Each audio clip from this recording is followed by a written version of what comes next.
एक बार की बात है, गौतम बुद्ध अपने शिष्यों के साथ एक गांव से दूर किसी बड़े नगर की तरफ जा रहे थे। गर्मी के दिन थे और चले भी बहुत थे। गौतम बुद्ध अपने शिष्यों सहित बहुत देर से चल रहे थे, जिनकी वजह से बहुत से लोग प्यासे हैं। वहां से कुछ ही दूरी पर बरगद के वृक्ष की एक घुटने की छाया के नीचे सभी लोग थे। उस वृक्ष के पास जाकर महात्मा बुद्ध अपने शिष्यों सहित वृक्ष के घुटने की छाया के नीचे विश्राम करना चाहते हैं।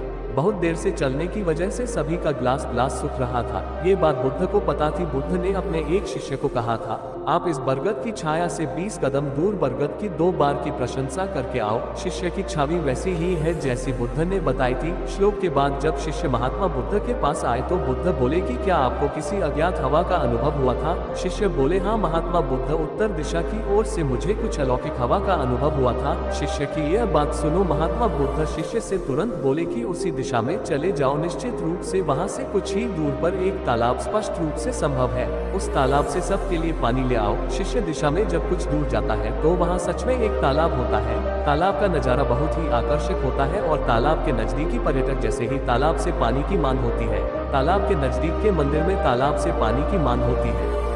ये देखो, मेरे मन में यह बात है कि यह पानी तो भूखा हो गया है। लेकिन जब शिष्य ध्यान से तालाब के पानी को देखते हैं तो अभी भी तालाब का कुछ पानी साफ हो जाता है। फिर भी में 2 गाड़ी बॉल तालाब से तालाब के किनारे से उड़ती हुई निकल जाती है। बैलगाड़ी के पहिए तालाब के ऊपर मिट्टी के तालाब से भरा हुआ तालाब। ये देख शिष्य बिना पानी के क्रोध में महात्मा बुद्ध के पास आ गया है।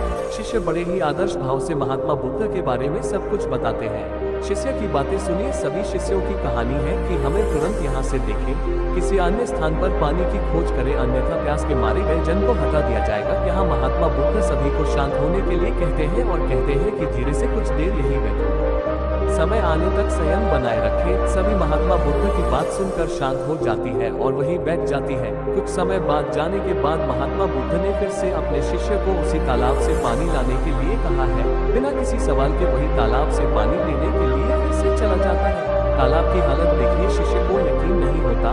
तालाब का पानी पूरी तरह से साफ होता है। ये देखिए, बहुत खुशियाँ होती है और पानी भरकर महात्मा बुद्ध गौतम बुद्ध के पास जाता है। सभी पानी पीकर अपनी प्यास बुझाते हैं, लेकिन अभी भी सबके मन में ये एक सवाल था कि आखिर ये चमत्कार हुआ कि कैसे तालाब का सब पानी तो प्यारा था। बोला लगा कि निश्चित रूप से ये बुद्ध की शक्ति है। एक शिष्य ने ये प्रश्न महात्मा बुद्ध से प्रश्न नहीं लिया कि यह चमत्कार आपने कैसे किया। शिष्य ने जवाब देते हुए कहा कि महात्मा बुद्ध बोले, ये कोई चमत्कार नहीं, यह आपके सब्र का फल है। ये फल है आपका सब्र। बनाए रखे समय के इंतजार का। इतनी देर तक हम सभी लोगों ने सब्र किया। इतनी देर तक तालाब के पानी के ऊपर तैरते रहे। सारे तालाब के तत्व और मिट्टी के तालाब के पानी के नीचे बैठे रहे थे। फिर कुछ देर बाद शिष्य जब वहाँ तालाब के पास पहुँचा तब तक सब दोषित कर नीचे बैठ गए थे, जिससे तालाब का पानी पहले की तरह साफ हो चुका था और तालाब साफ दिखाई दे रहा था। यदि उस समय आप लोगों ने सब्र न किया हो, साहस न रखा हो, तो आप सब इतनी गर्मी में पानी की खोज में प्यासे रहकर शायद अब तक मृत्यु प्राप्त हो गई। यहाँ से अगला कोई